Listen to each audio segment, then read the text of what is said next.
بەناوی خوای بەخشندەی میهرەبان بینەرانی بەڕێز و خۆشەویستی پەیامی ڕۆژ لە هەرکوێگەن جوانترین سڵاوی خوای گەورەتان لێبێ و بەیانیەکی پڕلا سوودەی و کامەرانی بەشتان بێ. خۆشحاڵین لاڵقەیەکی نوێی بەرنامەی پەیامی ڕۆژ لەگەڵ هاوکارم کاک جەلال محەممەد پێتانەگەینەوە بۆ پێشکەشکردنی هەڵقەیەکی نوێی بەرنامەی پەیامی ڕۆژ بە ئومێدیەوەی کەوا بێتە جێی سوود و ڕەزامەندیەوەی عزیز و خۆشەویست و تا کۆتایی بەرنامەش بینەرمان بن بە دیار شاشەکانی کەناڵی ئاسمانی پەیامەوە. بینەرانی عزیز سڵاوی خوای پەروەردگارتان لێبێت. بڕگەوابەتەکانی بەرنامەی ئەمڕۆ چەند تەوەرێکی سەرەکین کە تەوەری یەکەمیان قسەکردنە لەسەر گرفتەکانی ناوەندە تەندروستیەکان تایبەت بە گورچیلە کە دیارە هەفتەی ڕابردووش تەوەرێکی تایبەتمان هەبوو لەسەر نەخۆشیەکانی گورچیلە، بەڵام ئەمڕۆ قسە لەسەر ناوەندە تەندروستیەکان دەکەین چه گرفتێکیان هەیە لە ئەوانەی کە تایبەتن بە گورچیلە و گرفتەکانیان چین. و تەوەری دووەمی بەرنامەکەمان قسەکردنە لەسەرەوەی کە چۆن یا ئەرکی چاک لە پاڵپشتی هەر پرۆژەیەک کە چاک بێت یا هەر کارێکی باشدا ئیدی کەسی بەرامبەر هەر کەسێکم پرۆژەیە یا ئەم کارە باشە بکە ئەرکی تاک چیە بۆ پشتیوانیکردن و سەرخستنی ئەو کارە باشە. و تەوەری سێمی بەرنامەکەشمان قسەکردنە لەسەر تیر و پشکی ناوی حاجیان بۆ حەجی ئەمساڵ کە ئەمڕۆ بڕیاروایە لە کاتژمێرنەوە لا وەزارەتی ئەوقاف تیر و پشکەکە دەست پێ بکات، بەڵام ئێمە لە تەوەری کۆتایی بەرنامەکەمان میوانێکی تایبەتمان دەبێت و قسە و گفتوگۆ لەسەر تیر و پشکی ناوی حاجیان دەکەین لەگەڵ چەند زانیاریەک و ڕاستەوخۆ و چالاکی ناو و شار و شارۆچەکان کە لە ڕێگە پەیامدارانەوە بۆتان دەگوازینەوە. وەکەمیشا بڕگەی یەکەمی بەرنامەکەمان پێشبینی کەشوهەوای شار و شارۆچەکانی کوردستانە بابزانین. ئەمڕۆ کەشوهەوا چۆنە و لەکوێ باران دەبارێ و لەکوێ هەتاوە.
بۆ ئەوانەی کە مامەڵەی بازرگانیان هەیە یان گەشت دەکەن بۆ وڵاتانی دنیا و پێویستیان بە زانیاری هەیە لەبارەی ئاڵوگۆڕەکانی نرخی دراو، ئێمە لە بڕگەی نرخی دراوەکاندا ئاشناتانەکەین بەو ئاڵوگۆڕ و جیاوازیانە با پێکەوە بچینە لای بڕگەی نرخی دراوەکان.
ئەو ڕوودا و مێژووە گرنگانەی کە لە ساڵانی ڕابردوودا ڕوویانداوە ئێمە ڕۆژانە لە بڕگەی یادەوەری بۆتان کۆ دەکەینەوە بە تایبەتی ئەوانەیان کە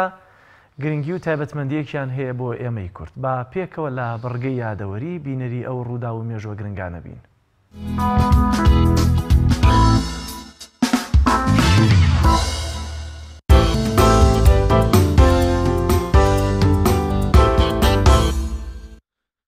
19 ساڵی 820 کۆچی دوایی زانا و فەقی تێگەشت و دامەزرێنەری مەزهەبی شافعی محەممەدی کوڕی ئیدریس ناسرە و بە ئیمامی شافعی لە تەمەنی 53 ساڵیدا و لە وڵاتی میسر. ئیمامی شافعی سێم زانە و ئیمامی ئەهلی سونەت و جەماعەیە. مەزهەب و بۆچوونەکانی کاریگەری زۆریان هەیە. زۆرینەی زۆری مسلمانانی کورد لەسەر ڕێچکەی ئیمامی شافعین بۆ تێگەیشتن لە بنەما و ئەحکامە ئیسلامیەکان.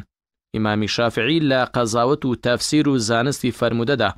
دەستی باڵای هەبووە و شاعیرێکی کارامە و سەرکەوتوش بوو و توانیوێتی لە ڕێی شیعرەکانەوە بەشێک لە پەیامەکانی بگەێنێت بە داهێنەر و دامەزرێنەری زانستی ئوسوڵی فیق دادەنرێت.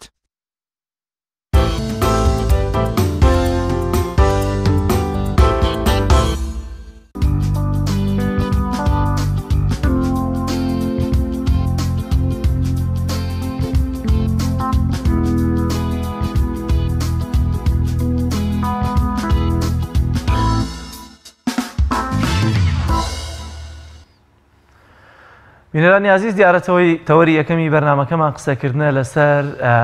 ئەو ناوەندە تەندروستیانەی کە تایبەتن بە گورچیلەوە پێداویستیەکانیان چین و چیان پێویستە کەم و کورتیەکانیان چین و لە چەند شوێنەکە ناوەندی تەندروستیمان هەیە بە تایبەتی لەوەی کە تایبەت بێ بە گورچیلە پارێزیەوە. دیارە ڕێکخراوی گورچیلە پارێزی کوردستانیشمانەیە کە تەوەری یەکەمی بەرنامەکەمان میوانێکی تایبەتمان دەبێت کە ئەندامە لە ڕێکخراوی گورچیلە پارێزی کوردستان کە لە هەڵەبجەوە میوانمانەوە قسە و گفتوگۆی زیاتر لەسەرەوە دەکا بە تایبەتی لەسەر بەشی تەندروستی گورچیلە لە تەندروستیەکانی هەڵەبجەدا. بەڵام پێشەوەی کە بچینە هەڵەبجە لای میوانەکەم دەچینە لای زانیاریەک کە تایبەتە لەسەرەوەی کە ئایا برنج باشە بیخۆین یاخۆت نان. با پێکەوە بینەری و زانیاریە بین.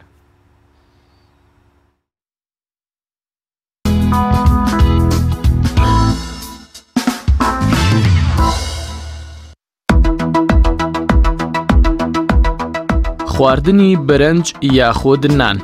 کامیان سوودیان بۆ تەندروستی مرۆڤ زیاترە. شارەزایان باز لەوە دەکەن خواردنی برنج زیانی زیاتر بە تەندروستی مرۆڤ دەگەێنێت. خواردنی برنج بڕێکی زۆر ڤیتامین و پێکاتە بۆ مرۆڤ دابین دەکات. بەڵام نان بڕێکی کەمتر یەکەی گەرمی و کاربۆهیدراتی تێدایە. بۆیە ئەوانەی زیاتر نان دەخۆن کەمتر کێشیان زیاد دەکات و ڕێژەی شەکر و کۆلیسترۆڵ لە خوێنیاندا کەمترە لە چاو ئەو کەسانی زیاتر برنج دەخۆن. لە پەرداخێک برنجی لێنراودا 160 یەکەی گەرمی هەیە و خوێی مەعدەنی و ئاو و پرۆتین و پۆتاسیۆم و کالیسۆم و ئاسن و یۆدی تێدایە. بەڵام لە 100 گرام ناندا بڕێ 250 بۆ 280 یەکەی گەرمی تێدایە و جیاوازی لە نێوان نانی سپی و بۆردانیە. شارەزایان ئاماژەیان بەوە کردووە بەهۆی بوونی بڕێکی زۆر لە پرۆتین و کاربۆهیدرات لە برنجدا هۆکارێکە بۆ قەڵەوبوون و زیادبوونی کێش و خواردنی نان لە برنج باشترە.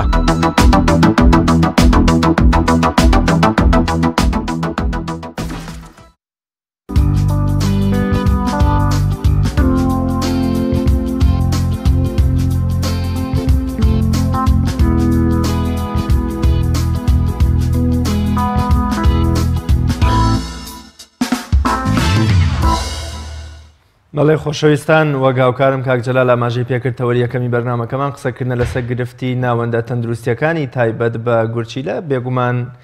لە هەرێمی کوردستان خەڵکێکی زۆرە بینین کە دەناڵێنن بەسەر گرفت و نەخۆشیە جۆر بە جۆرەکانی گورچیلە. بێگومان گورچیلە ژێکێکە لە ئەندامە گرنگ و بەبایەخەکانی ناوەوەی لەشی مرۆڤ کە ڕۆڵی هەیە لە دابینکردنی ژیانێکی تەندروست و جەستەیەکی تەندروست و تەندروستیەکی باش بۆ مرۆڤەکان. ئێمە ئەمڕۆ باز لەو گرفتانەکەین کە لە نێو ناوەندەکانی تایبەت بە چارەسەری گورچیلە دەن. کامانە نەو گرفتانە تا چەند ئەو گرفتانە بوونەتە هۆکاری ئەوەی کەوا هاوڵاتیان لە هەرێمی کوردستان نەتوان چارەسەرێکی زۆر باش بۆ ئازار و گرفت و نەخۆشیەکانی گورچیلەیان وەدەست بخەن. گرفتەکان کێ لێیان بەرپرسن؟ ئایا بۆ نمونە نەبوونی ئامێر و جیاز و داو دەرمانی پێویست بە گورچیلەیە یا بۆ منە گرفتی دیکەی تەکنیکی و ئیدارین؟ تا چەند حکوومەتی هەرێمی کوردستان توانیوێتی لە تەواوی قەزا و ناحیە و شار و شارۆچکەکانی کوردستان شوێنی گونجاو بنکەی گونجاو دابنێ بۆ پاراستنی گورچیلەی هاوڵاتیان هەرێمی کوردستان. ئەگەر میوانەکەمان حاضر بێ زۆر بەڕێز ئاریان عەلی بەرپرسی ڕێکخەری گورچیلە پارێزی کوردستان ڕێکخراوی گورچیلە پارێزی کوردستان کە لە پارێزگای هەڵەبجەوە لەگەڵمانە بێ. کاک ئاریان سڵاوی خوارد لێبێ و ئەم کاتت باش. سپاس بۆ بەڕێستان. با سەرتا لەوە بپرسم ئایا کامانن ئەو گرفتانەی کە لە ناوەندەکانی پاراستنی گورچیلە لە هەرێمی کوردستان هەن؟ ئەگەر جەنابتان وەکو بەرپرسی ڕێکخراوی گورچی لە پارێزی کوردستان قسەمان لەبارەی ئەو گرفتانەوە بۆ بکەین.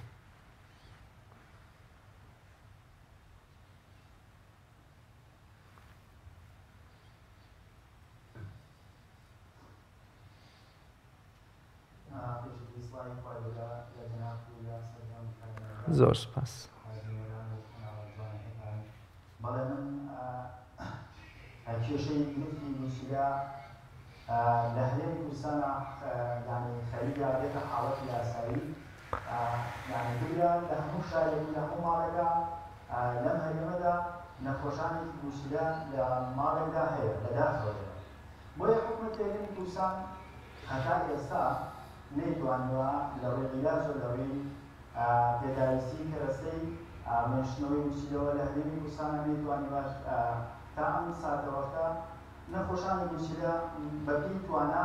بەپێی پێویست ئەبوو کە هاوکاری نەخۆشانی گورچیلە بێت لەداخەوە. زۆر باشە. کامانن یا ئێمە چەند بنکە و چەند ناوەندی تەندروستی پاراستنی گورچیلەمان هەیە؟ با هەر لە پارێزگای هەڵەبجەوە دەست پێ بکەین.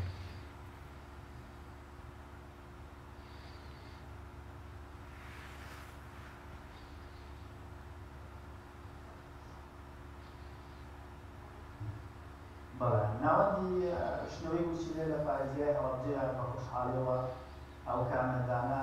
ماندوونە ناسانە من لێرەوە زۆر سوپاسی سەرجەم کارمەندان و بەڕێوەبەری سەنتەری شنەوەی گورچیلە پارێزگای هەڵەبجەی شەهید دەکەم کە بە خۆشحاڵیەوە ئەو نەخۆشانەی کە گورچیلە لێدەستێن لە سنوورەکەیان شنەوەی گورچیلیان بۆ دەکرێت. ئێمە لێرەوە تەنها دوعای خێرمان لەسەر دەستخۆشییان لێکەین، بەڵێ لە هەڵەبجەی شەهیددا تەنها یەک سەنتەری شنەوەی گورچیلە هەیە. ئامارەکان چین لە بەردەستا کاگاریان؟ ئایا ئەوانەی کە نەخۆشن بە گورچیلەوە یاوانەی کە ڕەنگە لە گورچیلیان گۆڕی بێ گورچیلیان فرۆشت بێ هیچ ئامار و داتایەک لە بەردەستا هەیە کە چەند نەخۆشە بن یان ڕۆژانە چەند یا مانگانە یا ساڵانە چەند کەس تووشی نەخۆشی گورچیلە ببن؟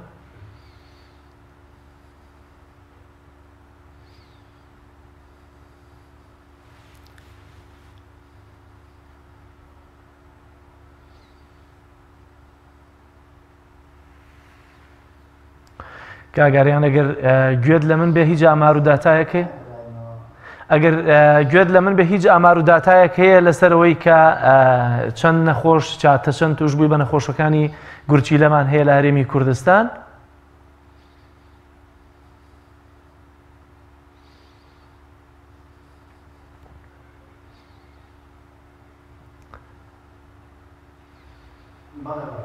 بەڵێ لە هەرێمی کوردستان ئەڵبەت ئێمە سەرپەرشتی ئەو نەخۆشانەیەکین کە گورچیلیان لەدەستیاوە بەداخەوە لەم 7,000 نەخۆش لە هەرێمی کوردستانە هەیە و زیاتر لە 4,000ش کە شنەوەی گورچیلە هەیە لە هەموو شار و شارچەکانی هەرێمی کوردستانە سەنتەری هەیە و هەڵەبجەی شەهیدیش بەدەر نییە لەوانەی کە نەخۆشانی گورچیلە دیانێت. بەداخەوە نزیکەی 50 تا 60 نەخۆشی گورچیلە وانەی کە ڕێی چاندنی گورچیلیان بۆکراوە لە هەڵەبجەیە وجودیان هەیە. ئەوانیشی کە شنەوەیەکەن ئەڵبەت لە زیادبووناوەیە بەداخەوە 10 تا 12 کەسمان هەیە لە سەنتەری شنەوەیە شنەوە بە بەردەوامی شنەوەیان بۆ دەکرێت. لە زیادبوونیشە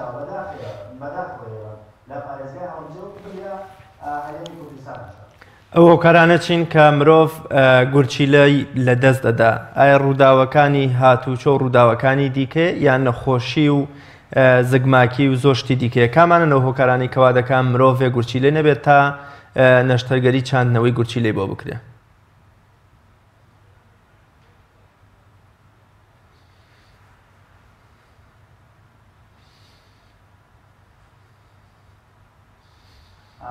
ئەخی جامە وەکو کەسێکی توژبووی نەخۆشی گورچیلە وەکو کەسێکی ئەوە نابوو بە سپۆری تەندروستیم. من یەکێکم لەوانەیە کە توژبووی نەخۆشانی گورچیلەم هەردوو گورچیلەم لەدەستیاوە سپاس بۆ خوا ئێستا چاندنی گورچیلەم بۆ کرا. بەڵام ئێستا کێشەی گرفتی دوو گرفتمان هەیە. یەکەم ئەوەیە کە کێشەی عیلاجمان هەیە لە هەرێمی کوردستانە پێگا لە هەڵەبجەش ئەوەمانی کە دەستی پێکەوە زۆر سپاس باسی بەڕێوەبەرایەتیەکەین کە لە هەوڵێوان کە کۆنتڕۆلی وەساکەن بڵێن ئەو عیلاجانە کە پێشووتر دراوە دەستیان خۆش داوە بەڵام ئێستا مانگێکەوە مانگێک کەمترە تەقریبا نزیکەی کێشە دیارمە لە هەڵەبجەشا هەیە بەڵام تر چارەسەریەکەم دەستخۆشیان لێ دەکەین بڕیار دەنیاوە کە چارەسەریکەم بەڵام کێشەکەش لە خواری هەڵەبجەوە دەست پێکات بۆ نمونە ئێستا شاری چەند ساڵی خۆشەویست 8 مانگە یعنی شروع بۆ عیلاجیان وەرنەگرتووە ئەو کەسانەشی کە بەداخەوە کە توشبی نەخۆشی گوشیلەت مانگانە پێویستیان بە $300 هەیە یعنی کە نەخۆشێک نەتوانێت کە ئیش کار سەرما گەرما کەتەسیری خراپی بۆ نەخۆشەکانمان کە نەخۆشێک نەتوانێت ئیش و کار بکات یعنی لەم ڕۆژەشا لەم خێرانەیە لەم لێپارەیە لەم لێئیشەیە کە نەخۆشێت چۆن نەتوانێت $300 مانگانە دابین کات بۆ نەخۆشەکانە کەواتە هەرێمی کوردستانە بەداخەوە خێران عیلاجی نەخۆشانی گوشیلە بەردەوامە و ئەگەر بێت وەزارەتی تەندروستی یعنی کۆنتڕۆلی ئەم وەزعە نەکات بەداخەوە لە نەخۆشەکانمان کە کەونە حاڵەتی مردنەوە ڕۆڵ و ئەرکی ئێوە وەکو ڕێکخراوی گورچی لە پارێزی کوردستان چییە؟ یا چیتان کردووە بۆ نەهێشتنی ئەو کەم تەرخەمیانەی حکوومەت و نەبوونی دەرمان و ئەو کێشە گرفتانەی کە ڕوبەڕووی نەخۆشانی گورچیلە یا لە ناوەندەکانی گورچیلەدا هەن؟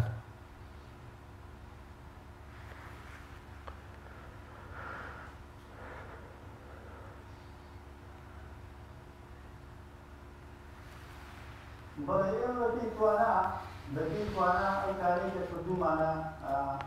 یعنی درێژیمان نەکردووە لە نەخۆشەکانمان ئێمەش یعنی هیچمان پێ ناکرێت ئێمە سەر بەلایەن حیزبێکین تا بڵێن حیزبێک یا حکومەتدا ئامانەکە ڕاستی ئێمە کردێکی پێوێتی لەگەڵ وەزارەتی تەندروستیە بەڵامی ترە ئەوانیش ئەنێرن ناوەی عیلاج نانێرن بەڵام ناوەی نێرن بەشی نەخۆشەکانمان ناکات ئەوە کە نەخۆشی وایە ئێستا یعنی زەربێک کردووە مانگی سێ شروع بخواد هەر شروع بێ بە $100 یعنی تۆ مانگانە نەخۆشە مەشروبەکە یعنی ئەو عیلاجی کە مانگی خواتە زەرعی تازەیە $300 جگە عیلاجی کە جگە فەقس و فەساد بێ یعنی مانگانە ئێمە هەر نەخۆشە پێویستی بە $500 بەلایانی کەمەوەیەوە بەڵام ئێمە یعنی کێشەی موچەشمان هەیە ئەخی جارێ یعنی ئێمە پێشووتر کە یعنی بینی 2010 بۆ 11 موچەی نەخۆشانی گورچیلە موچەی نەخۆشانی گورچیلە بەهۆی قەیرانی دارایی وەرگڕاوە ئێستا ئێمە ئەم زۆر باشە باسی چاکسازیەکان حکومەت هەرێمی کوردستان وەری چاکسازیە لەمە یادە ئەم نەخۆشانی گورچیلە ئێمە یادداشتێکمان یاوەتە وەزیری کاروباری کۆمەڵایەتی ئەگەر بێڵی ممنون سپاس دەکەم ئەگەر ئاوکارن فەرموو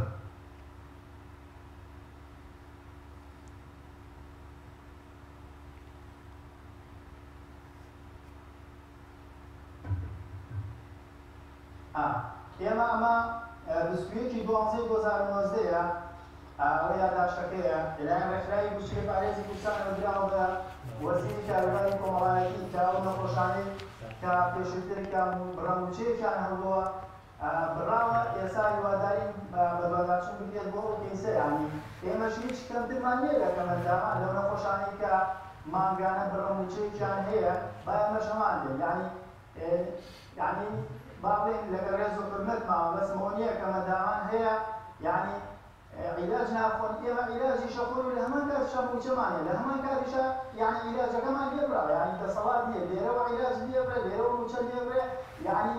حکومەتی هەرێمی کوردستان ئەیخاتە ژوورێکەوە کۆت و زنجیر تەکاوە نابێ بێتە دەرەوە و لە هەمان کاتیشا نابێ عیلاج بکە یعنی دوورێ بە کوردیەکەی خۆمانیان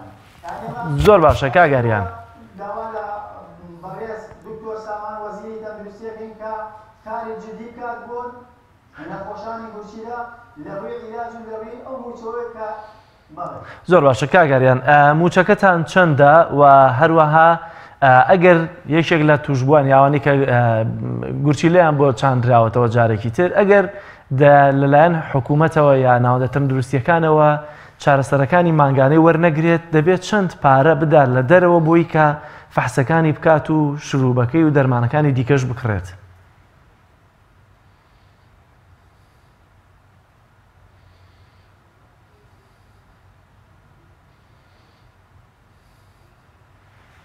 پێشتر گیان ماگانە 150,000 هەبوو بەڵام بەهۆیەوەی قەیران و بەدیانی نازانم هەر دێشی لاوەشیوە کە گوایە نەخۆشانی گوشیدا موچەکانیان بڕاوە بەڵام ئەو نەخۆشانی کە بەخۆشمەوە کە چاندین گوزیان کە مانگانە ئەگەر بێت و لە نەخۆشخانەکانە عیلاج نەبێت مانگانە $300 مانەوە جگەوەی کە فەحس و فەحسان ئەمە مانگانەش تەوان لەژێر چاودێری دکتۆرە مانگانە پێویستمان بە 50-60,000 دینارە جگە ئەوەی کە بچی دەبێت لە سلێمانیش و فەحس و فەحسانان بێت یعنی من تێ ناگەم لە حکومەتی هەرێمی کوردستان یعنی نەخۆشانی گوشتە چیان کەمە لەوانەی کە بەڕەموچەیەکیان باوانیژیان بێت تەنها بۆ ئەوەی نابژین بۆ ئەوەی کە عیلاجەکانی پێ بکرن و یعنی نەمرن یعنی بە کوردێکی خۆمان بوو یعنی لە بازاری ڕۆژ شاک دەست ناکرێت مەمنوعیان کردووە لە نەخۆشخانەکانیشان نادرێت لە بازاری ڕۆژشان نادرێت یعنی نازانین دەسەڵاتی ئێمە چی بێت زۆر باشە کاگەریان ئێوە وەکو ڕێکخراوەکەتان چیتان کردووە چەند ئەندامتان هەیە وەکو کە ئەندامی فەرمی ڕێکخراوەکەتان بن و ئەم بەیاننامەیە ئەوەی کە ئێستا بەرزت کردووە وەرەقەیە لە دەستا بەرزتان کردوێتەوە بۆ کێ لایەنە پەیوەندیدارەکان کێن و دوجار هەڵوێستان چی دەبێت لەوەی کە لە ئێستادا چاکسازیەکە ڕەنگە شمولی ئەوەش نەکات و موچەکانیشتان وەکو خۆی تا ئێستا پێ نەدراوەتەوە ناوەش دەرمان نییە.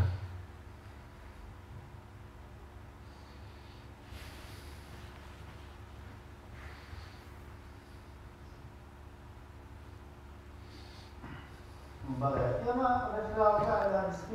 2017 مەزراوە خۆشحالیەوە یعنی ئەوە 2 ساڵە خزمەتی نەخۆشانی گوشتیەیە کە پێشەوازی ئەوەی کە نەخۆشی ناوەڕاوەکە لێرە ڕۆژوو بۆ زافووە بۆ هەڵگێر بۆ هەموو شار و شارچکانی هەرێمی کوردستان پێشەوازیەوە تەحداکەم هەر نەخۆشە گاگای ئێمە لەوانەیە بزانێت کە من لێرەوە بە ستافەکەەوە ڕۆژی خزمەتی نەخۆشانی گوشتمان کردووە بە خۆشحالیەوە پارساڵ بوو کەمپینێکمان ڕاگەن 7 ملیۆن و 400 بۆ دوو نەخۆش سپاس بۆ خوا کە ئەوەش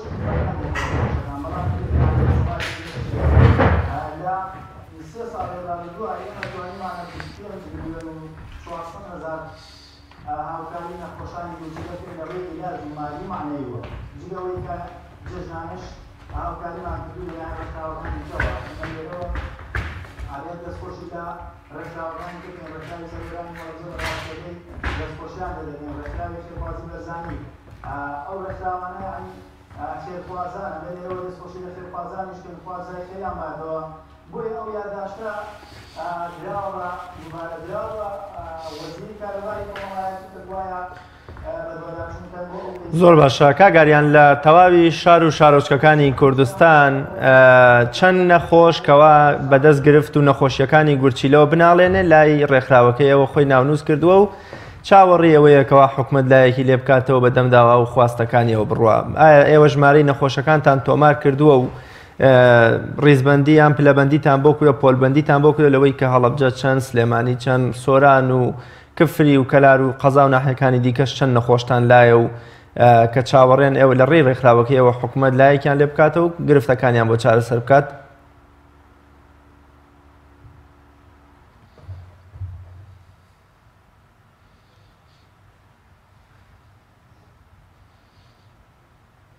لە هەرێمی کوردستانە زیاتر لە 7,000 نەخۆشی چاندنی گوشتیدا هەیە بەداخەوە کە لە زیادکردنی شارە یعنی هەر شارێک و باوەڕکە یعنی چەمچەماڵ بۆ شارە بچووکیەوە باڵێن لەگە بەرزمەوە بەسمەوە نییە یعنی 100 نەخۆش تا 150 نەخۆشی تایە وسنی یعنی هەڵەبجە بۆ بچووکی یعنی من تێ ناکەم 50 نەخۆشی تایە یعنی هەموو شارەکانی هەرێمی کوردستان بەدەر نەبوون لە نەخۆشانی گوشتیدا هەر شارێک و 50-60 نەخۆشی تایە زیاتر لە 7,000 نەخۆش لە هەرێمی کوردستانە. لەو 7,000 نەخۆشە چەندیان بە جۆرێ لە جۆرەکان بوونەتە ئەندام و خۆیان لای ڕێکخراوەکەیەوە ناونووس کردو دەیانەوێ لە ڕێی ئێوەوە بە چارەسەر بگەن و گرفت و کێشەکانیان چارەسەر ببن.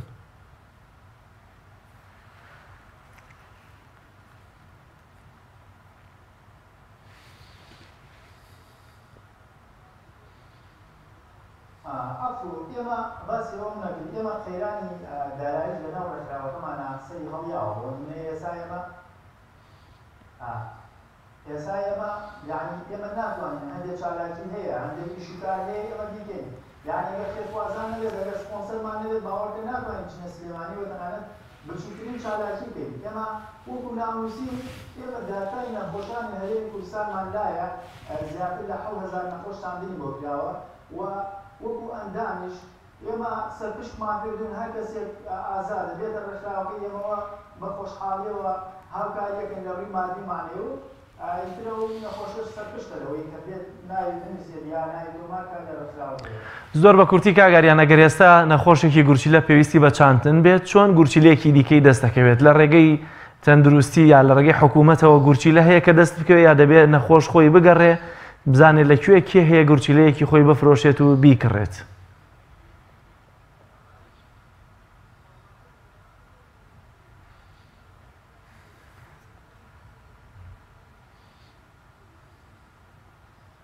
ئێمە وەکو هاوکاری دەتوانین مەسەڵ بۆ نمونە ئەو کەسێک کە گورچیلەی لەدەستەیە ئێمە دەتوانین هاوکاری کەمپینی بۆ ڕابێنین بەپێی توانە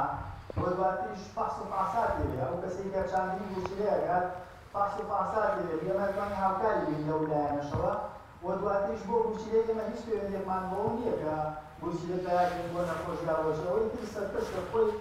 کەسوداری لەناو عایلەی خۆیان یا لەبەری ڕێکخراوی دەستەنەخشانەوە یا لە هەر لێکۆبێ ئەوان لەو بڕۆکەیەکات بەڵام ئێمە هیچ پەیوەندێکمان نییە بەو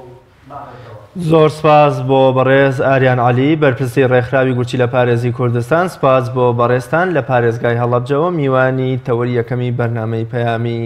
ڕۆژ بوون. خۆشەویستان ناوبڕێکی کوردوەرەگرین و لە دوای ناوبڕەکەوە درێژە بە بڕگە و تەوەرەکان یا پرۆگرامی پەیامی ڕۆژە دەین دوای ناوبڕەکە.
بینەرانی عزیز کورتێک لە هەواڵ و زانیاریە گرنگەکانی ڕۆژتان پێشکەش دەکەین. حکوومەت لیژنەیەک و پەرلەمانیش لیژنەیەک بۆ لێکۆڵینەوە لە گیان لە دەستدانی پێشمەرگەکە یەکێتی لە ئاسایشی پارتی پێک دێنرێت. بەپێی زانیاریەکانی پەیام فەرمانگەی دادی سلێمانی ئەنجامی توێکاری تەرمی پێشمەرگەکەی یەکێتی ڕادستی یەکێک لەو لیژنانە دەکات. بەپێی زانیاریەکان بڕیاروایە ئەمڕۆ دوو لیژنەی تایبەت بۆ گیان لە دەستدانی ئەو پێشمەرگەیە پێک بێنرێت کە لیژنەیەکیان حکوومەت پێکی دێنێت و لیژنەیەکی دیکەشیان پەرلەمان. پشکنینەکانی تەرمی ئەو پێشمەرگەیە لا پزیشکی دادی سلێمانی تەواو بوو و لەگەڵ پێکێنانی لیژنەکاندا ڕادەستی لیژنەکانی دەکەن. هەفتەی ڕابردوو پێشمەرگەیەکی یەکێتی لە ناو ئاسایشی پارتیدا لە هەولێرگیانی لەدەستدا کە دواتر ئاسایشی پارتی ڕایگەیاند پێشمەرگەکەی یەکێتی خۆی خنکاندووە، بەڵام ڕوونکردنەوەکەی پارتی بۆ یەکێتی جێگەی باوەڕ نەبوو و یەکێتی تەرمی پێشمەرگەکەی هێنایە سلێمانی و توێکاری بۆ کردەوە. بە پێی وێنەکانیش دەردەکەوێت جەستەی ئەو پێشمەرگەیە ئاسەواری لێدان و شکنجەی زۆری پێوە دیارە.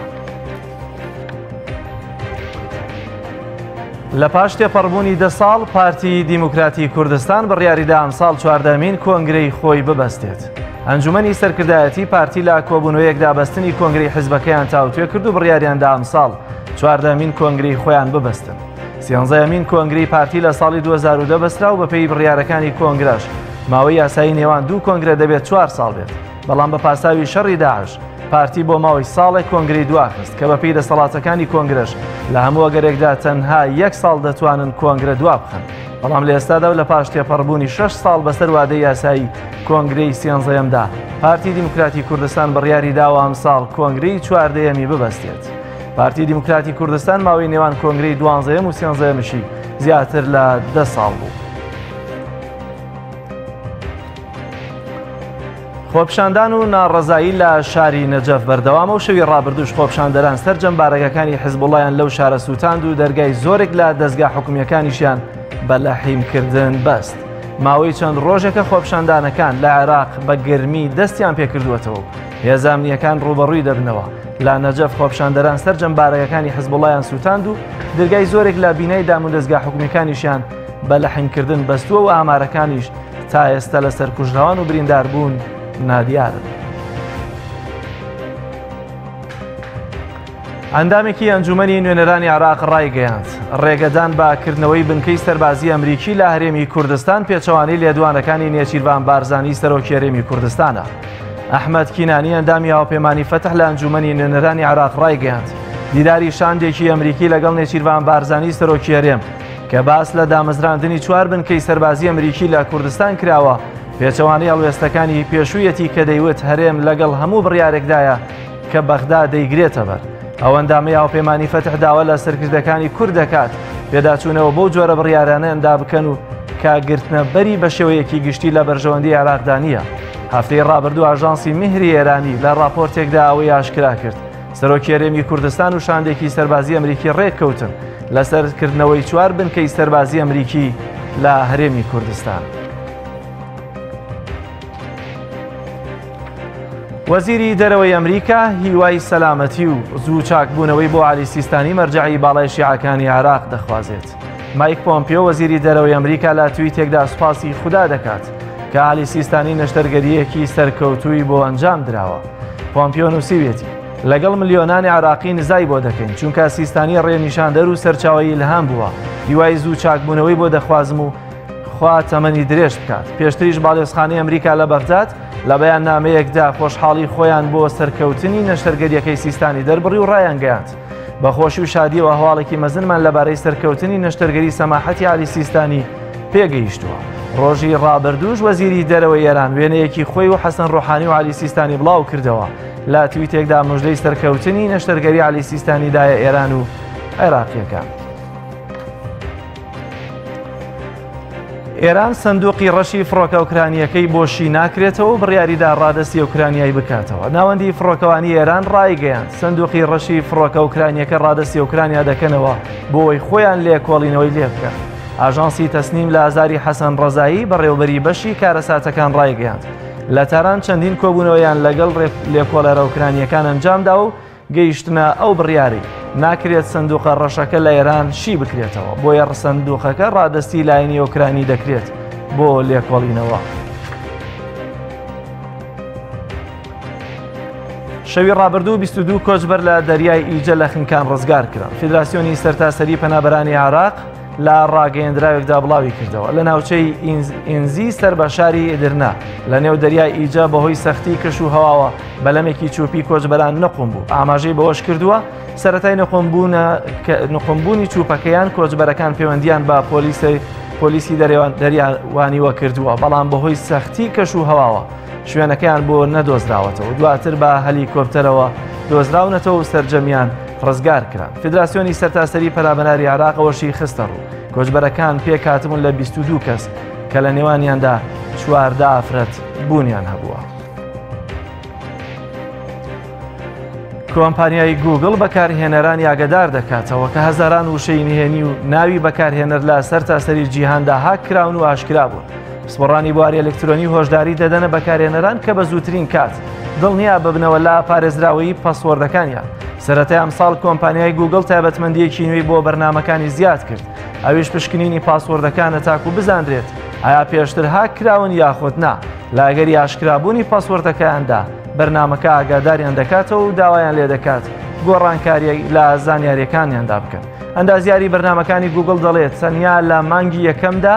زیاتر لە 21 ملیۆن پاسوەردمان پشکنیوە و بۆمان دەرکەوتووە 316,000یان هاک کراون.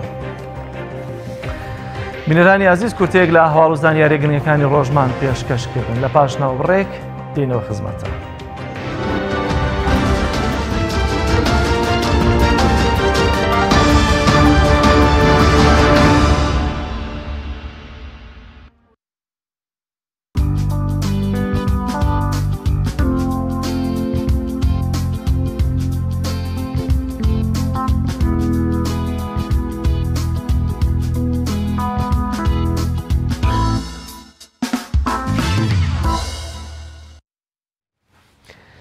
لە پارێزگای سلێمانی پەیامنێرمان ڕاستی حەمامین لەگەڵمان دەبێت بۆ گواستنەوەی هەواڵ و زانیاریەکانی ڕۆژ لە نێو شاری سلێمانیەوە. ڕاستی سڵاوی خواد لێبێت دێمە لای تۆ بزانم ئەمڕۆ لە پارێزگای سلێمانی چی دەگوزارێ و چی هەیە بۆ ئێمە و بۆ بینەرانی بگوازیتەوە. کاریا سڵاو لە ئێوە لە بینەرانی بەرنامەی پەیامی ڕۆژی کەناڵی ئاسمانی پەیام ئەمەوێ لەم کەشوها ساردەیان دێ هەواڵی گەرمەگوڕی سلێمانیتان پێ بدەم لە کەشوهاوە دەست پێ یەکەم ئەمڕۆ کەشوهەوا نیمچە هەور دەبێت و تاوتاویش باران دەبێت بەرزترین پلە 8 پلە دەبێت و نزمترین پلەش 2 پلە بێت وار ئەمڕۆ لە بازیان بڕیاروایە کاتژمێر 11 پرۆژێکی کارەبا بکرێتەوە کە بۆ یەکەم جارە لەو سنوورە پرۆژێکی لەو شێوەیە کرێتەوە هەر ئەمڕۆ بەڕێوەبەرایەتی چاودێری گەشتپێدانی کۆمەڵایەتی سلێمانی بە ئامادەبوونی وەزیری کار و کاروباری کۆمەڵایەتی حکوومەتی هەرێمی کوردستان ئاماری ئادایانکەکان ڕاگەیەنە ساڵی 2019 لە ئێستادا و کۆبینم بەڕاستیمەکە دەستی پێ کردەوە بەڕێز مامۆستا عومەر گوڵپی بەڕێوەبەری چاودێری و گەشتپێدانی کۆمەڵایەتی سلێمانی ئامارەکان دەخاتە ڕوو من بۆ زانیاری زیاتر لەسەر ئەم بابەتە لەگەڵ سۆران قسەکەم بەرپرسی بەشی پلانە لە بەڕێوەبەری چاودێری و گەشتپێدانی کۆمەڵایەتی سلێمانی کاسۆران سڵاو لێ سوال دەفەتە ئەگەر پێمان بڵێ ئەمڕۆ چ باسەوە چی ڕادەگەێنن بەڕێوەبەراتی گشتیمان لە ساڵی 2019 هەڵسەنگاندنێکی بۆ سەرچەم داهێنگە حکومی و ناحکومیەکان لە پارێزگای سلێمانی ئەنجام داوە ئەم هەڵسەنگاندنە بۆ ئەوەیە بتوانین بزانین ئاستی خزمەتگوزاریەکانی داهێنگەکان و چۆنە لە چه ئاستێکدایە بۆ 5 پۆڵێن داهێنگەکان دابەش بوون بەپێی ئەو هەڵسەنگاندنە لە ئەی تا ئی دەستپێیەکە باشترینەکان لە ئەیان تەمان باشترینەکان ئەوانن کە زۆرترین خزمەتگوزاری پێشکەش بە مناڵەکانەکەن دیاریەکرێن بە ئامادەبوونی بەڕێوەبەری گشتیمان ئەمڕۆدا دەرەنجامەکان ڕاگەیەندرێ زیاتر با بڵێن بۆ ئەوەیە کە منافسەیەک لە بینی داهێنگەکان دروست بکەین وە لە هەمان کاتیشدا هاوڵاتیان ئێمە بزانن کە باشترین ئەو داهێنگانە کامانن کە زۆرترین خزمەتگوزاری پێشکەشم بە مناڵەکانیانەکەن. بە ساڵی ڕابردووتر 2010 ئایا ئاسی داهێنگەکان بەرەو پێش شۆ یان گوخۆی وایە بە دڵنیایی و گۆڕانکاری لە بەندیەکانە ڕوویاوە کۆمەڵە داهێنگە هەبوو ئاستەکانیان زۆر بەدەست کردوێتەوە ئەوە هەندێک ئەوانیشی کە باشن هەر بەباشی بە تەقریبی ماو نەتوانە هەشە کەمێک ئاستی دابڵسیوە بەڵام بە شێوەیەکی گشتی ئێمە ئەمەیکایە ئەگەر باڵێن کەسێک یان داهێنگەیەک لە 5 شابێ مانایەوە نی ئەم داهێنگەیەکی خراپە بەڵام ئەوەیە کە بە چاو ئەوانەی ترەوانەیە ئاسی خزمەت گوزاریەکانی ژنا ئێمە داهێنگەی خراپ قابلی داخستنەوە ناڵین بچونکە بە بەردەوامی چاودێریانەکەی. سپاس بۆ ڕست کاکتۆران بەرپرسی بەشی پلان لا بەڕێوەبرانی چاودێری گەشتبەرانی وڵاتی سلێمانی کار ریاضیگەڕەوە لای بەڕێستان. سپاس بۆ پەیامێرمان ڕاستی حەمامین کە لە پارێزگای سلێمانیەوە ئەو هەواڵ و چالاکیانی ئەمڕۆت بۆ گواستینەوە سپاس بۆ بەڕێستان. بەڵێ خۆشەویستان ببوورە جەلال. بینەرانی عزیز دیارەتەوەری دومی بەرنامەکەمان قسەکردنە لەسەر ئەوەی کە ئەرکی چاک بۆ پاڵپشتیکردنی هەر کارێکی باش ئیدی هەرکەس بیکا گرنگەوەیە کە کارەکە باش بێت یا پرۆژەکە باش بێت. بۆ قسەکردنیش لەسەر ئەم تەوەرە میوانداری زۆر بەڕێزمەوە سابڵا پێنجۆنی بانخوازی ئاینیمان کردەوە مەسەگەن زۆر سپاس بەخێوی سپاسان دەکەم. سپاس بۆ توش. ئەمڕۆ هەرێمی کوردستان بە ئەوە بڵێن بەسەراحەت کە زۆر دابەشکاری سیاسی کراوە. ئەگەر هەر کەس کارێکی باش بکە ئەگەر باگراوندە سیاسیەکەی لەگەڵ ئەمان نەخوێنێتەوە ئیتر ڕەنگە پاڵپشتی نەکە یا ئەگەر ئیل و عشیرەتەکەی و شارەکەی لەگەڵەوە یەک نەگرێتەوە ئیدی پاڵپشتی نەکە. ئەرکی چاک لە ڕووی ئاینیەوە چیە لەوەی کە دەبێت پاڵپشتی هەموو کارێکی باش بکە ئیدی هەرکەس بیکە. بسم الله الرحمن الرحيم الحمد لله والصلاة والسلام على رسول الله وعلى آله وصحبه ومن والاه. من خوشحال مخزمە جەنابتان و سپاسی کەناڵی ئاسمانی پەیام دەکەم و سپاس بۆ بینەرانی کەناڵەکەش. سەبارە بم بابەتە لە ڕاستیدا بابەتێکی گرنگە ئەویش ئەوەیە کەوا ئینسان لە ژیانیدا ئەگەر هاتو مسلمان و یاوەکو هاوڵاتێک و لە هەج وڵاتێکی خۆی تاکەواتیدا دەژی ئەو حەق و ڕاستیانەی کەوا دەیبنێ لە هەموو کات و ساتێکداوە بە هەر شێوازە بێ لەلایەن هەر کەسێک و بێت لە ڕاستیدا دەبێت تەئیدی بکە و هەروەها پشتی بگرێت و هەروەها پشتیوانی بکە بە پێچەوانەوە هەر کارێکی نەشیا و هەروە هەچ کارێکی ناتەندروست و ناخۆش ناحەق ناڕەوا بەرامبەر بە دین بەرامبەر بە ژیان بەرامبەر بە سیاسەتێکی تەندروست بەرامبەر بە بەڕێوەبردنی کاروباری وڵات لە ڕاستیدا ئینسان ئەبێت دژی بوەستێتەوانی. لێرەوە بۆمان دەرەکەوە کە ئینسانی مسلمان هەمیشە تەئید و پشتگیری لە ڕاستیەکان دەکا و هەروە هەمیشە پشتیوانی بۆی دەرئەبڕێ بە پێچەوانشەوە ئەو ناڕاستیانەی کەوا دەبینێت دژی دەوەسێتەوانی چونکە ئەمەیە پەیامی پێغەمبەران بووە. پەیامی پێغەمبەران عەلەیهیمو السەڵات وەسەلام پەیامی حەق و حەقویستی بووە. شوێنکەوتوانی پێغەمبەرانیش بە هەمان شێوە هەروە بوون و بەردەوام دەبێ وا بن هەتاوەکو ڕۆژی قیامەت. بۆیە ئێمە ئەگەر نمونەکە کورتکەینەوانێ بۆ هەرێمی کوردستانی خۆمان لە کاتێکا کە هەرێمەکەمان بە چەند قۆناغێکی نەخوازراودا لەوانەیە لە ماوەی 28 ساڵی وەکو 30 ساڵی ڕابردووی کاروباری هەم ئیداری و هەم سیاسی و هەم پەرلەمانی با بڵین ئەگەر تەتەڕووکن بۆ نوقتەکان و هەروە بۆ سێکتەرەکانی تر بە چەند قۆناغێکی جیاوازە تێپەڕی کردووە. بۆیە کاتێکە بارودۆخێکی سیاسی دێتە پێشەوانێ مەسلحەت و بەرژەوەندی هاوڵاتیانی ئەم نیشتیمانە و ئەم وڵاتە و دانیشتوانی ئەم وڵاتی تێدا هەیە ئەگەر هاتو خەڵکانێکی حەقخواز خەڵکانێکە بەڕاستی بە پرۆژەکانیان ویستیان جارێکی لە حەق و ڕاستی بگەڕنەوانی بۆ شاریعی سیاسی بۆ ئەوەی کەوا زیاتر خزمەت بۆ خەڵکە بکرێ ئالێرەوە ئیتر ئەرکی تاک دەست پێ دەکات وەکو هاوڵاتێکی ئەم نیشتیمانە چۆن پشتیوانی لەم حەقە بکە. ئەگەر هاتو ئینسان پشتیوانی بۆ حەق کرد ئەوە ڕاستی پێکاوە. بەڵام ئەگەر هاتو خەڵکی بەهۆی تەعەسسوبەوە بەهۆی بیری دەمارگیری سیاسیەوە بەهۆی بیری دەمارگیری حیزبیەوە بەهۆی بیری دەمارگیری فەسیلە لە بۆ عەشرەت و لە بۆ کوتلە و لە بۆ فراکسیۆنە تایبەتەکەی کەوا ئەم لەگەڵیاتی یاوکو لە بۆ خێڵ و عەشیرەتەکەی ئەو کەسێکەوە ئەمی خۆشەوێ حەقی نەبینی ڕاستیەکانی نەبینی پشتگیری لە ڕاستیەکان نەکرد ئالێرەوە ئیتر ئەتوانین بڵێن پێچەوانەکەی لەوانەیە فەساد و گەندەڵی و خراپەکاری دەست پێ بکە. بۆیە پێغەمبەری خوا صلی الله تعالی علیه وسلم لە چەندەها فەرمودەیدا تأكيد لسر أوكاتو كوا إنسان دور بين لا چۆن دەڵێت دەماری عەسەبیەت دەمارگیری نەبوو حیزبایەتی نەبوو عەسەبیەتی قەومی نەبوو خێڵ و عەشرەت حتا بۆ ئەشخاصیش کە بەداخەوە زۆر جار ڕنگاندنەوەی ئەم بابەتە هەبووە لەسەر تاکەکانمان. بۆیە ئێمە ئالێرەوە دەبزانێکین ئەگەر هاتوو پرۆژەیەک لەلایەنێکی سیاسی و لەم هەرێمی کوردستانی خۆماندا لەلایەن مامۆسایەکی بەڕێزە و لەلایەن دام و دەستگایەکەوە کە بەڕاستی دڵسۆزانە واقعیانە پەیامی خۆی دەخاتە ڕوو بۆ ئەوەی کەوا خەڵکی ئاشنا بن ئەمە ڕێگە ڕاستەکەی و گەڕێنەوانی بۆ ئەوەی کەوا لەم ڕێگەوە ئێمە ڕاستەکان تەبەنی بکەین و هەروە حەق بگەرێت و بۆ خاوەن حەقەکان و باڵتلیش ئیتر بەسە لەو مەیدانەدا ئەسپی خۆی تاو بدات و ئیتر کاتی ئەوەی کەوا دەستی بگیرێ ئالێرە واجبی تاک بە تاکی ئێمەی مسلمان ئێمەی هاوڵاتی لەم هەرێمی کوردستانە دەست پێ دەکا کە بشگیری لەو حەقە بکەین باوەکو لەگەڵ ئێمەشدانە بێ با لە کەشتێکی ئێمەژانە بێ با لە بیر و بۆچوونی شاوەکو ئێمە نەبێ با لە هەڵسوکەوت و تەعامل و مامەڵەکانیە یا لە حیزبەکەی ئێمە نەبێ بەڕاستی ئێمە کاک جەلال برایانی بەڕێز ئەم بابەتە زەرەری لە وڵاتی ئێمە داوە چونکە زۆرینەی خەڵکێک بە ئاراسەیەکە براون ئەو جەمع و جەماعەت و کۆمەڵی ئەو حیزب و فی ئەو کوتلیکەوە ئەم ئیشی لەگەڵدا دەکا وا دەزانێ هەرچێکی ود هەر هەمووی حقا هەموو ڕاستیەکان لەلایەوە لە ڕاستی داوانیە ئەمیش بەشێ لە حەقی لەلا هەیە بەڵام کاتێککە ناحقیەکان زۆرتر مسلمانان و ئیسلامیەکان و تاقم و گروپە ئیسلامیەکانیش بەدەست ئەم نەخۆشیەوە ئەناڵێنن واتە تەنانەت لە مزگەوتەکەی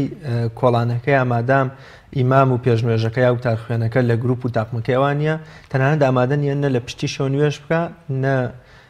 بڕوا بۆنە و گوێ بە وتارەکەشی بگرێت ئەنی بەسمەوەیە ئەگەر تەنانەت لە ئیشێکی کۆمەڵایەتی و ئابووری و سیاسیان نەتوانین پشتگیری بکەین بەڵام بۆچی لە ناو بازنەی ئاینەکەشدا نەتوانین ئەوی دیکە بخوێنەوە زانایەکی ئاینی پێشنوێژێکی مسلمان ئەمە ئافەتێک و دەرد و بەڵایە کە بە درێژایی مێژووی ڕووی لە پێغەمبەران و هەروەها لە هەڵگرانی حەق و ڕاستی کردووە نەک تەنها لە ئێمە و لە لای ئێمە و لە وڵاتی ئێمەدا و لە مزگەوتەکانی ئێمە و لە دام و دەستگا گشتیەکانی ئێمەدا ئەگەر بڕین بۆ هۆکارەکان زۆرن چ لە ڕابردووە چ لە ئێستادا بە قەناعەتی من لەنێو ئەو هۆکارگەلانەدا یەکەمین هۆکار ئەگەرێتوانە بۆ مەسەلەی جەهل بۆ مەسەلەی نەزانی چونکە وەک وتراوە ئەلئینسان عەدوو ما جەهیلە بۆیە لە بەرامبەر ئەمەدا بە پێچەوانی ئەموو ئەگەر ئینسان عیلم و زانستی هەبێ بە حەقیقەتەکان بە ڕاستیەکان و هەروەها بزانێت کە ئەمە ڕاستیە ئەو کاتە دژایەتی ناکە ئالێرەوە کە جەهل و نەزانی دێتە پێشەوانی ئەم ئینسانە وای لێ دێت تەعەسوب و دەمارگیرێتی بۆ دروست ئەبێ بەرامبەر بە قەزیەکەی خۆی بەرامبەر بابەتەکەی خۆی و هەموو شتێکی لەلا ڕەفزە غەیری ئەوەی کەوا خۆی دەیبینێ غەیری ئەوەی کەوا خۆی دەیبیسێ غەیری ئەوەی کەوا فی ئەو جەماعەت و ئەو کۆمەڵی کەوا ئەم قەناعەتی پێیەتی کە ئەمە لە قورئانی پیرۆزدا لە ڕاستیدا پێچەوانەکەی ڕاستە ئەویش ئەوەیە کە ئینسان هەمیشە گوێگر بێرە بۆ حەق هەمیشە ئیستیسلام و هەروە خضوعی ئامادەگی هەبێ ئەوەی کەوا حەق و ڕاستیە ئەبێ بیبیسێ و هەروە خاڵی دووهەم زۆر جا دەگرێتەوانی بۆ حەسادەت بۆ ئیرەی بردن کە ئەمەش چۆن دەڵێ دەردێکی کوشندەیەکەوە ئەتوانین بڵێن دەردێکی شەیطانیە و هەروە سیفەتێکی شەیطانیە کاتێکەوە شەیطان خوای پروردگار فەرمان دەکات بە فریشتەکان کەوا سوجدە بدەن بۆ ئادەم دەڵێسی خەلەقتەنی من نار وخەلەقتەه من طین أنا خير من دڵێ من باشتێکم ئالێ ڕوسێریکە زۆر جار هاوکار لەگەڵ دەرجی جەهل و نەزانینە دەرد و ئافەتی حەسادەت دەست پێ دەکا بۆیە ئینسان دەبێ ئالێرا هۆشیار بێت ئەبێ ئالێرەدا ئاگای لێبێ کاتێکە لە مزگەوتێکە لە بواری داعو بانگەوازە لە بواری کاری خێرخوازیدا کاتێکە لە خەڵکێک و دەبینێ پرۆژەیەک تەقدیم دەکەن هەوڵ ئەدەن بۆ ئەوەی کەوا خەڵکی بگەڕێتەوانی بۆ سەر ڕێگە ڕاستەکە ئەو ڕێگە ڕاستی کەوا پەیامی پێغەمبەرانە پەیامی ئاشتیە پەیامی حەقویستیە پەیامی حەقگەیاندنە پەیامی دادگەری و برایەتی و هەروەها چەسپاندنی هەموو بنەما باشەکانە لە پێناوی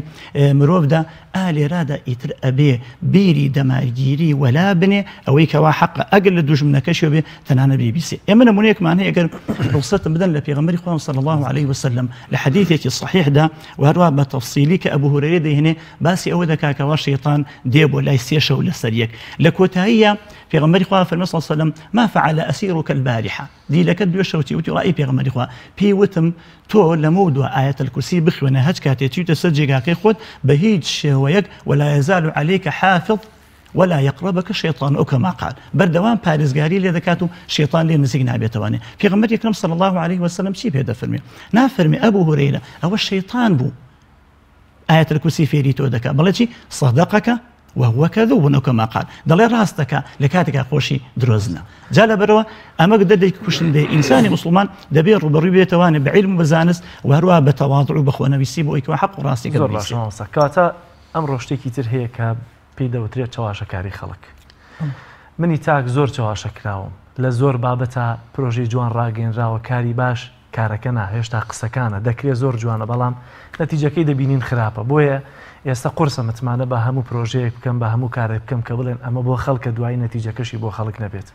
یا هەروەکو چۆن لە هەڵبژاردنەکاندا دروشمی جوان جوان بەرزەکەنەوە هەمومان پێیان دەخەڵەتین بەڵام دوایش دەبینین کە ئەنجامەکەی ئەمڕۆ چی دەبێت کەواتە چۆن تاک بزانێ ئەم کارە بەڕاستی کاری باشە ئایا چەند هەر لە قسە و گفتاری بەرامبەرەکەی و خاوەن کارەکەدا ببینێ یا لە پاشخان و لە ناوڕۆکی ئەو کارەدا دەبێ هەڵسەنگاندن بکات هەموو کەسێ لە ڕاستیدا ئەوەی کەوا خۆی بە جوانی دەزانێ هەوڵ ئەدا بۆ ئەوەی کەوا جوانی بکات لە پیشانی بدا لە بەرامبەر بینەردا و هەروەها لە گوێی بیسەردا ئەمە بە درێژایی ئەتوانم بڵین مێژوو کاتێک کە پێغەمبەران و پیاوچاکان هەوڵیان داوە کارە باشەکان و هەروە خەڵکی ئاشناکەن بە خوایەتی خۆی پەروەردگار و وەروە ئیسلاح و چاکسازی لەناو کۆمەڵگادا بکەن خەڵکانێکی دوژمنی بەرامبەریان هەوڵیان داوە ئەم چاکسازی ئەمان بە شێوازێک لە شێوازەکان بشێوێنن وقالوا لا تسمعوا لهذا القرآن والغوا فيه بۆ لعلكم تغلبون گوێمەگرن لەم قورئانە زۆرشتیان دەوت و هەروەها زۆرشتیان هەڵەبەست بۆ پێغەمبەران و هەروەها بۆ شوێن کەوتوانیان و زۆر جار هەوڵیاندا تەشویهی ئەمە بکەن حق و ڕاستی لە ڕاستیدا هەمیشە بربەستی زۆرە هەمیشە ناڕەحەتیەکان لە بەردەمیا زۆرن هیچ کاتی ئەهلی حق و نە پێغەمبەران و نە پیاوچاکان و نە ئەوانەشی کەوا ئەمڕۆ لە کۆمەڵگادا دەیانەوێت چاکسازی بکەن خەڵکی گوڵیان تێناگرن خەڵکی زۆجار بەردیان تێدەگرن خەڵکی فلسوریان بۆ ڕناخن خەڵکی ئاستەنگ و ناڕەحەتی و بربەست و عەقەباتیان دێنێ ڕێگە بۆ ئەوەی کە ئەوم حەق و ڕاستیان نەکە لێرەوە ئینسان تاک دەبێ هۆشیار بێ هۆشیارێکی ئاینی هەبێ هۆشیارێکی حەقیقیە بێ هۆشیارێکی سیاسی هەبێ بە تەجروبە و بە ئەزمون بۆ نمونە ئەگەر ئێمە باسودۆخی سیاسی وڵاتی خۆمان هەڵسەنگێنن و هەروە خوێندنەوەیکی واقعی بۆ بکەین ئەگەر بینەران و تاکی کوردەواری ئێمە لە وڵاتەدا لە ماوەی 28 ساڵ بۆ 30 ساڵ بۆی دەرنەکەوت بێ کام پرۆژەی کەسێک لە وڵاتەدا کام پرۆژەی لایەنێکی سیاسی لە وڵاتەدا کام پرۆژەی ئەو لایەنە سیاسی و هەروە کوتلەیە کە لە پێش هەڵبژاردننی خولەکانی پەرلەمان و هەروە دوای خولەکانی پەرلەمانیشەوە کامیان نزیکە لە ڕاستیدەوە لە ڕاستیدا ئالێرادا ئیتر کارەسات و موسیبەتەکە دەست پێ دەکات دەبێت تاکی ئێمە ئەوەی کەوا چ لە ڕوانگەیەکی دینیەوە کە ئەرکێکی ئاینیە حەق و هەروە خاوەن حەقەکانی بناسێ و هەروە چ لە ڕوانگەیەکی ئەوەی کەوات و هاوڵاتێکی ئەم نیشتیمانی بۆیە لێرەدا خەڵکی هەمیشە کرداریان نەوێ نەوەکو ڕفتاریان نەوێ ڕفتار و کرداریان نەوەکو ئەقوال و هەروە قسەیان بێت چونکە خوای پەروەردگار دەفەرمێ لێمە تەقولون ما لا تفعلون کەوابوو ئەگەر ئێمە ئالێرەدا بە ئەزمون و بە تەجروبە کەسێکمان هەیە لە بواری سیاسیە لە بواری کاری خێرخوازیە لە بواری کاری پەرلەمانیە لە بواری کاری دەعاوی و هەروە بەرپاکردن و زیندووبوونەوەی ئەخلاق و ڕەوشت و بەهاباڵەکانی نێو ئەم کۆمەلگایە بە عەمەلی و بە فیعلی و بە کرداری و لە بواری پراکتیکیە توانێتی دەور و ڕۆڵ ببینێ ئیتر ئالێرەدا ئێمە دەزانی کە ئەمانە حەق و پەیامێکیان پێ کە بەداخەوە لەوانەیە بەرامبەرەکانیان زۆر جار بە حکمی ئەوەی کەوا بە حکمی زۆرینە و کەمینە بە حکمی کۆمەڵە بابەتی تر هەوڵیان داوە ئەم حەق و ئەم ڕاستیە نەکە بۆیە ئێمە بە ڕەفتارە جوانەکان بە هەڵسەکۆتە باشەکان بەوەی کەوا ڕابردوویەکی باشمان لێبینیون بۆمان دەرەکە بە فیعلەن ئەم کۆمەڵە خەڵکە باشیان دەوێت بۆ کۆمەلگا و دەیانوێت کۆمەلگا بە ئاراستەیەکی تەندروستە بڕوە لە ڕووی ژیانی سیاسی و کۆمەڵایەتی و هەتاوەکو دوای کاتێک تاکێک پرۆژەیەک یا کارێکی جوان و باش یەکێکی دیکە دەبینێ لە کاتێکا ئەرزانێ زۆر جوان و بەسوود و بەکەڵگە بۆ کۆمەڵگە بەڵام جیاوازیە حیزبایەتی و ئایدۆلۆژی و ناوچەی و زمانیەکەوا دەکات دانی خێریکانە بەڵکو زۆر جار هەوڵی ڕوخاندن و ناشرینکردن و لە پێشاو خستنیەدا ئەمە تا چەند وا دەکام تاکە ئەڵلقەی کۆیلەتی و جۆرە لە جۆرەکان خۆبچووکردنەوە و خۆونکردن کاتە گوێی خۆی و تەنها ببێتە بڵندگۆیە بۆ ئەوەی کەوا حیزبەکەی چی بخوازێ و حیزبەکەی چ بەرژەوەندێکی هەبێت دژی ئەو پرۆژەیە بڵاوی بکاتەوە واتە شتێک نامێنێ بەناوی تاکێکی سربەخۆ تاکێکەوە خاوەنی بۆچوون و بیرباڕ و عەقیدە و بۆچوونی سربەخۆی خۆی بێ بەداخەوە لە ئەم وڵاتان بەگشتیوەوە لە کوردستانی ئێمەش زۆرجار دەسەڵات و خەڵکانی بیستویانە ئەو کۆمەلگایە و هەروەها ئەو خەڵکە بە ئاراستەیەکە بدەن کەوا خۆیان دەیانەوێت بۆیە بە مستەلەحێک و بە دەستەواژەیەکی تازەی ئەمڕۆ بابەتێک هاتوۆتە ئاراوە کە خەڵکی زۆر بەکارێنێ ئەویش کۆیلایەتی و دەستە لە مشتی بۆ ئەو شتە خەڵکانێکەوە خۆشی نازانێ مەسیری بەرەوەکوێی دەبا کە ئەمە ئەسڵی ئەوەیە کە ئێمە لە سەرەتای بەرنامەکەی باسمان کرد کە ئەویش عنسوریەت و هەروە عەسەبیەت بیری دەمارگیری کە لە ئیسلامی پیرۆزدا ڕەفزە پێغەمبەری خوا فەرمێ صلی الله عليه وسلم ليس منا من دعا إلى عصبية لە ئێمەنی ئەو کەسی کەوا بانگەشە بکا بۆ بیری دەمارگیری و هەروەها بۆ ئەوەی کەوا ببێ بە کۆیلەیەک ئینسان دەبێت تەنها بەندەی خوای پەروەردگار بێ دینی ئیسلام ئاینی پەیامی بەرزی ئیسلام پەیامێکە لە ڕاستیدا هاتووە بۆ ئەوەی کەوا مرۆڤەکان ڕزگار بکات لە عیبادەت و پەرستش و کۆیلایەتی و هەروەها بەگوێکردنێکی ناحەقیانەی مردومەکان ڕزگار ببێ لەم کۆت و زنجیرە بەتانە ذاتی خوای پەروەردگار بپەرسێ و هەروەها بەتەنها گوێگری پەیامی خوای پەروەردگار بێ پەیامی خوش لە ڕوانگەی قورئان و لە ڕوانگەی سنەتی پێغەمبەری خوا صلی الله علیه وسلم وەک دەوتێ جملة وتفصیلا دەیەوێت بەڕاستی خەڵکی هۆشیار بن قل إنما أدعو إلى الله على بصيرة بصيرة يعني بە چاوڕۆشنی دەبێ ئەم تاکە هەوڵ بدا بە هەز ڕێگایە لە ڕێگا تەندروستەکان و هەروەها ئەو شوێنانی کەوە دەتوانێت ببێتە تاکێکتن بەرچاوڕۆشنی بۆ دروست بێ دەبێت بەڕاستی هەوڵی بەرچاوڕۆشنی خۆی بدا لا تەکون و ئیممەعە نابێ ئینسان وەکو کوێرێک وا بێتانی هەر کەسێک دەستی کرد بڕوە دەبێت بزانانی ئەو کەسێکەوە قیادەیی دەکات سەرپەرشتی دەکات و هەروەها بە حسابی خۆی هەوڵی دڵسۆزی پێدەدا دەڵێ من دڵسۆزم ئەبێ بیناسێ چونکە ئەڕائید لا یەکذیب ئەهلە ئەو کەسەی کەوا سەرپەرشی و قائیدی و سەرمەشقی کەسێک دەکات نابێت درۆ لەگەڵ ئەو کەسە بکات کەوا دەستی خۆی پێدەدا بۆیە ئالم کاتەدا ئەرکی تاک دەکەوێتە سەر تاک بە تاکی ئەم کۆمەلگایە ئەرکی لەسەر شانە هەر ئەوە نیە تەنها تۆ لە ڕوانگەی تەلەڤیزیۆنەکان و تیڤیەکان و هەروە کەناڵەکانی ڕاگەیاندن و یاوەکو باڵێن تۆڕە کۆمەڵایەتەکان و هەموو ئەو شتانە ببیسی لێرە و خوای پڕگا عەقڵی پێداوی ژیری پێداوی توانایی پێداوی بیستنی پێداوی بینینی پێداوی و هەروەها دەوروبەر دەبێ بناسی وەکو باسیشمان کرد پێشتر مەسئلەی ئەزمون و تەجروبەکان کابێتانی ئینسان ئەگەر هات و هەوڵی ئەمەیدا دەبێت چی بکە لە بیری کۆیلایەتی خۆی ڕزگارکە پێغەمبەری خوا صلی الله تعالی علیه وسلم ئەمەمان فێر دەکا ئێمە بە حەق بڵین حەق بە نەحەق بڵین ناحەق کاتێکەوە کوتلەیەک ئەوی لە چییە لە ئەوەی کە صحیحی بوخاری هاتووە دەربارەی شیعرەکەی لەبید پێغەمبەری خوا فەرمووی صلی الله عليه وسلم أفضل كلمة قالها الشاعر لبيد چی ألا كل شيء ما خلا الله باطل فەرمی باشترین وشەیەکەوە وتبێتی لەبید کەوا لە سەردەمی مخەڵڕەمە لە بینی جاهیلیەت وەروە بۆ ئیسلام دەڵێ باشترین وشەیەکە وتبێتی ئەمە بەشێک لە دێڕە شیعرەکە هەموو شتێک لە غەیری خوای پڕگار باتیلە یعنی ئەمە ئەومان پێ دەڵێ کە تۆ هۆشیار بی چاو لە پێغەمبەرەکەت بکەی صلی الله تعالی عليه وسلم کە بەداخەوە ئێمە لێرەوە من دەڵێم وەکو پێویست ئێمە لە دینەکەمان حاڵی نەبووین وەکو یەکێک لە پیاوچاکان دەفەرمێ بەتایبەتەکە قسەکەمان ڕوو لە مزگەوتیەکان بێ دەڵێ خەڵکی بە ڕۆحی بازاڕیەوە دێن بۆ مزگەوت بەڕام بە ڕۆحی مزگەوتیەوە ناگەڕێنەوە بۆ بازار بۆیە ئاینی پیرۆزی ئیسلام هەمیشە بیری کۆیلایەتی لە ڕاستیە وەلادەنێ و دەیەوێت تاکان وشیار زۆر باشە مامۆستا تەوەری بەرنامەکەمان لەسەرەوەی کە ئەرکی چاک لە پاڵپشتیکردنی هەربارێکی باشە هەر کارێکی باشە ئەم پاڵپشتیکردنە دەبێت چۆن بیکە ئەوە من ئێستا چاوم کرایەوە بینیمەم کارە باشە کەواتە ئەرکەکەی سەرشانم کە دەبێت پاڵپشتی بکەم ئەم پاڵپشتیکردنە دەبێت چۆن بێت پاڵپشتیەکە لە ڕاستیدا ئەگەر لە ڕوانگەی قورئان و سەیری بکەین لە سوورەتی یاسیندا کە دڵی قورئانە خوای پروردگار ئەمەی بۆ بەیان کردوین کاتێکەوە سێ پێغەمبەر دەنێرێ بۆ ناو قەومێک بۆ ئەوەی کەوا لە بیری شیرک و بتپەرستی ڕزگاریان بێت لەولاوە کەسێک کاتێک کە دەبینی ئەم پێغەمبەرانە پەیامێکی گەورەیان هێناوە ئەم پەیامە پەیامێکە بۆ ڕزگارکردنی ئەمان لە بتپەرستی یەکسەر دێنە پشتگیری خۆی دەرئەبڕێ وجاء من أقصى المدينة رجل يسعى قال يا قوم اتبعوا المرسلين اتبعوا من لا يسألكم أجرا وهم مهتدون لێرادەکە ابن كثير رحمەتی خوای لێبێ وەزانانی ئەهلی تەفسیر دەفەرمون ئەمە کەسێک بۆ بە ناوی حەبیبی نەجارەوە تاکێک بۆ لە کۆمەڵگای ئەو کاتێک کە دەبینی سێدانە پێغەمبەر ڕووبەگەلەکەیان باسی خواناسیان بۆ دەکەن ئەمان دژایەتیان دەکەن خوای پروردگار ئەفەرمێ لە دووری شارەوە پیاوێک ڕەجولون پیاوێک دێت چیەکە یەسعا بەحەو پەڕی بە پەڵەپرۆزی وەڵوا هەوڵ ئەدا قال يا قوم اتبعوا المرسلين أي خلق كروشين بيغمبران بكون اتبعوا من لا يسألكم أجرا وهم مهتدون أما أنا داوي باداشتين لناكن داوي هيشتان لناكن أما أنا راسي هداية كان يقوش نسر هداية بويا ليروا إنسان دبي أقادار بي أم حق راسي كواهي للعين بيغمبران ولا قرآني بيروزات وما كراو كسي كوا بيامي حقي بي ليروا دبي بقسام دەبێ بە ڕەفتار دەبێ بە هەڵسوکەوت دەبێ بە تەئی دەبێ بە پشگیری لە هەر شوێنێکداکەوا پێویستی بەوەیەکەوە ئەم پشگیری لەو حەقە بکە ئێتە ئەو حەقە ئەگەر لەسەر زاری دوژمنەکەشی بێ ئەگەر لەسەر زاری کەسێکی منافیس بێ بەو دەبێ ئەم لە ڕاستیە تەسلیمی ئەو حەقە ببێ بە قسە پشتیوانی بکە و بکرداریش پشتیوانی بکە ئێمە لە هەرێمی کوردستانی خۆمان تاکەکانمان زۆر جار پێویستمان بەوەیەکەوە هاوکارمان بن بۆ ئەو پرۆژە خێرخوازیە گشتیانی کەوە گشتگیرن لە ڕووباری سیاسی خێرخوازی و هەروەها بەخشین و هەموو لایەنەکانی تر هەموو سێکتەرەکان کاتێکەوە خەڵکانێکی مرۆڤ دۆز وەکو حەبیبی نەجار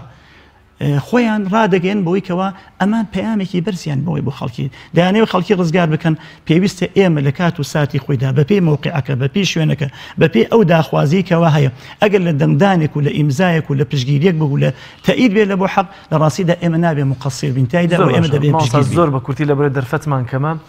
ئەمە وەکو تاکێکی ئاسایی دەبێ ئەرکی سەرشانێتی پاڵپشتی کاری باش بکە ئەگەر کەسێک دەسەڵاتدار بێ ئەگەر کەسێک لە بەڕێوەبەرێکی سادەیە بەڕێوەبەرێکی گشتیەوە بیگرە چاو کاتێکە پەرلەمانتار یا وەزیرێک بێت کاتێکە کارێکی باش دەبینێت دەبێت چۆن پشتیوانی بکە کاتێک من پەرلەمانتارێکم بەڵام لە فراکسیۆنەکەی ئەو بەرمەوە کارێکی باش دەبێ ئەرکی سەرشانمە پشتیوانی بکەم یا خۆت دەبێ بگەڕێمەوە بۆ سیاسەتی حیزبەکەم کە ڕەنگە پشتیوانی کردنی نەبێت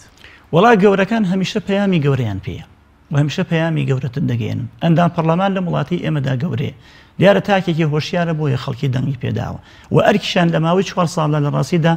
دەرئەکەوێ تا چەندە لەگەڵ ئەو حەق و ڕاستیانکەوە خزمە بە هاوڵاتیانی وڵاتێکی خۆیان دەکات دەبێت چ وەزیرە چ ئەندام پەرلەمانێت چ کەسێکی سیاسی لە وڵاتی ئێمەدا پێگەیەکی هەبێ مدیر بێ بەڕێوەبەر بێ لە هەر شوێنێکدا ئەو لە هەموو کەسێ زیاتر دەبێت دیفاع لە حەق و لە ڕاستی بکە و دەبێت ئەو لە هەموو کەسێ زیاتر بیری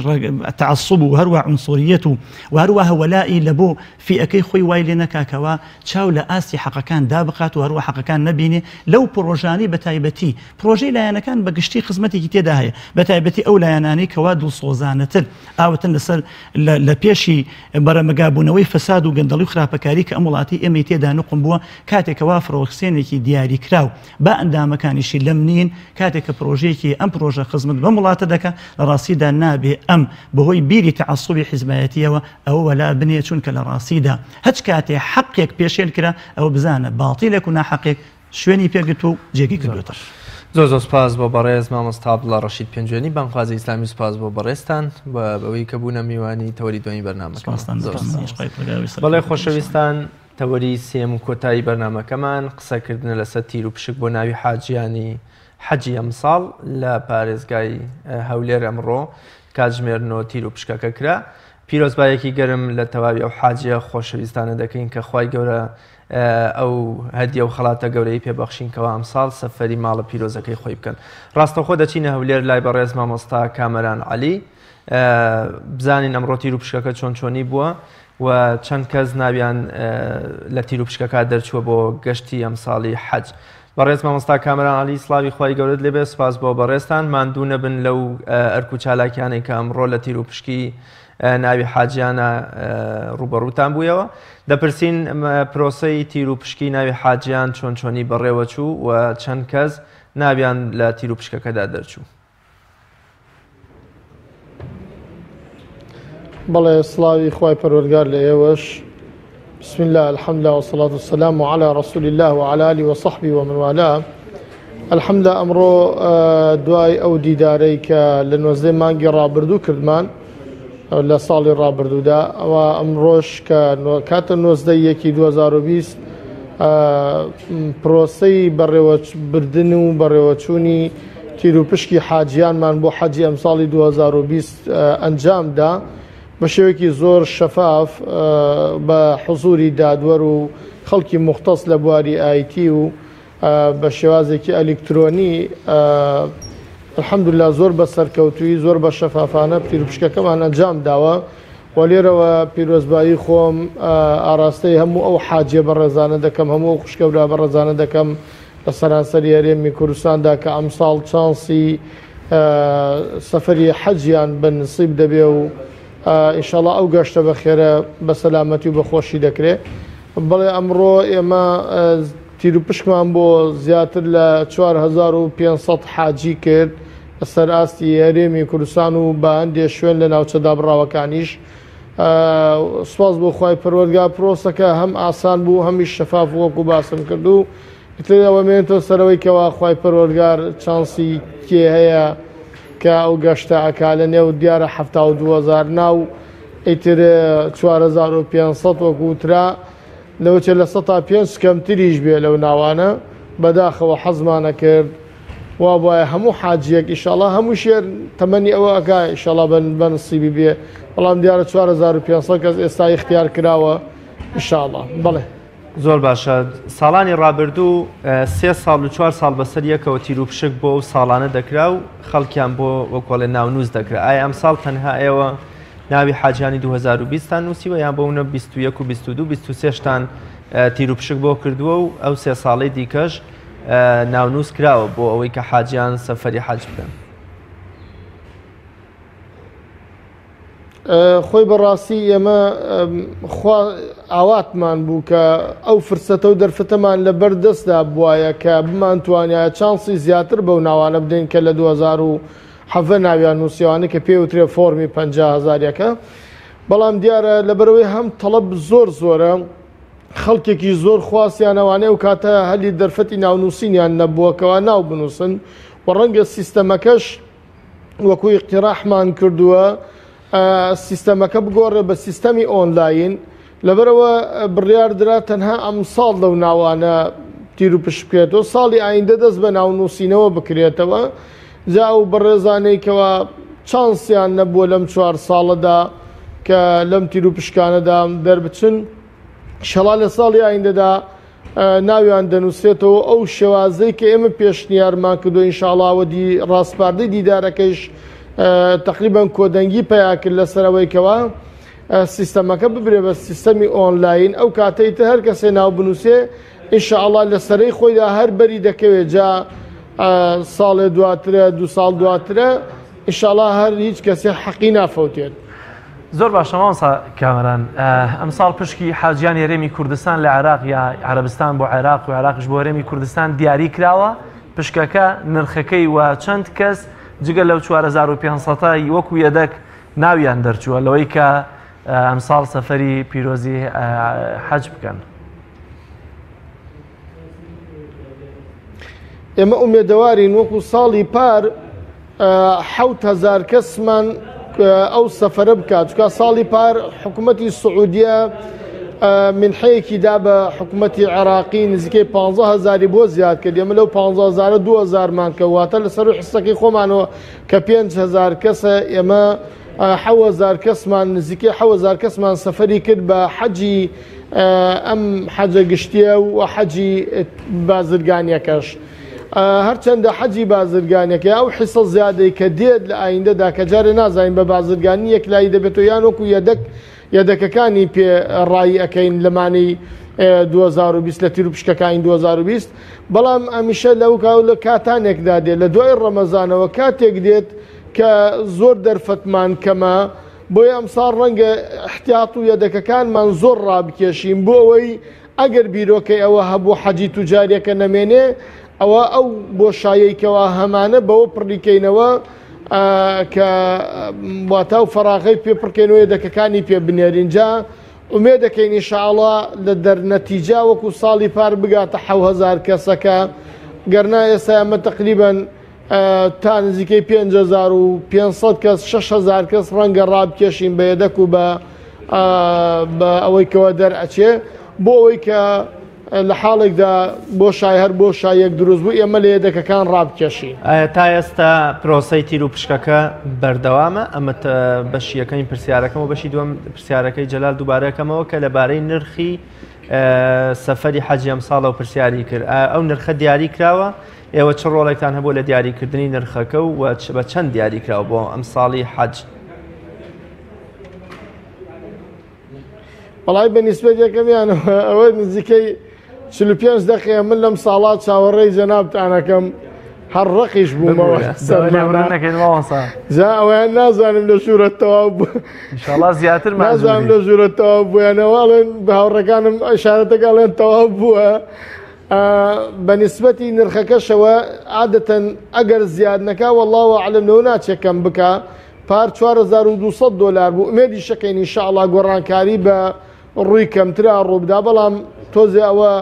ئەمەلی کەمترە ئەگەر زیاد ڕەنگە احتیمالی زیادکردنی شیەیە بەڵام جارە تا ئێستا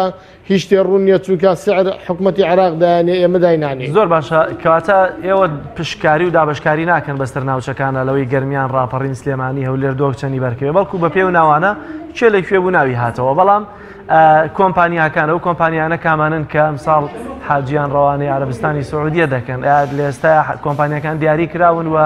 مەرج و ڕێنمایە تایبەتەکان بۆ کۆمپانیەکان چین؟ بەڵێ ئێمە ئەو کۆمپانیانەی کەوا ڕەنگە نزیکەی 102 کۆمپانیا لەسەر ئاستی هەرێمی کوردستان بەشداری گواستنەوەی حاجیان بکەن بەڵام هێشتا تیر و پشکیان ئالێتی دیاریکردنی کۆمپانیەکان ڕوون نییە ئەوش مناقەشەیەکی لەسەر ئایا دەستکاری ئالێتەکانی پێشووتر بکەینیان با بڵین هەروەکو خۆی بمێنێتەوە ڕەنگە بە تیر و پشک بێ ڕەنگار ئالێتێکی تە هەر بەڕێوبەرایەتیەک بڵین بەونەوە بە پێی خصوصیاتی خۆی چۆن چ ئالێتێداانێ بەڵام گرنگەوەیە نزیکەی 102 کۆمپانیا یاوەری حاجیان دەکەن بۆ گواستنەوەی حاجیان بۆ ماڵی خوای پەروەردگار. زۆر باشە مامۆستا ساڵان پیاوێک پێی خۆشەم مەحرەم و ئەم هاوسەفەری دایکی یا خێزانی بێ ئایا لە تیر و پشکەکەدا ڕەچاوی ئەمە کراوە بۆ نمونە ژن و پیاوێگەیە تەمەنیان گەشتۆتە 70 ساڵ پیاوەکە ناوی دێتەوە و ژنەش دەیان ساڵە خۆی ئامادە کردووە هەم ئەم سەفەرە پیرۆزە بکە ئەم هاوسەفەری مێردەکەی بێ هیچ ڕەچاوێکی ئەم بارودۆخە کراوە؟ خۆی لە ڕاستیدا ئەگەر ژن و مێرد ئێمە بە نیسبەت دامانناوە بە تایبەتی ژن و مێرد ئێمە وامانداناوە کە باڵێن فۆرمە دوانەکە لە 150 نیسبەیان هەیە بەڵام لە ڕاستیدا ئەترەکەوێتە سەرەوەی ئەگەر ناویان نووسی بێ عادەتەن هەردووکیان بە یەکەوە ناویان نووسی بێ یەک فۆرمیان ێواتە کە دەرەچن لە قورعەدا هەردووکیان دەرەچن ئیتر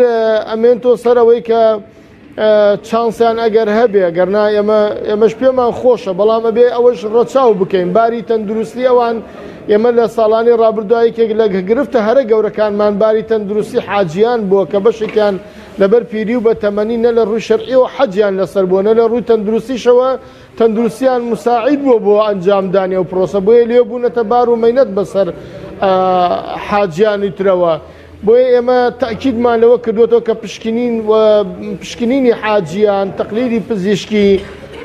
پێوەری ئەساسی بێ بۆ توانای حاجەکان بۆ سانگاندنی توانای حاجەکان بۆی لەوێ بەڕاستی نەبن بەبار و بە میحنەت بەسەر ئەوانی ترەوە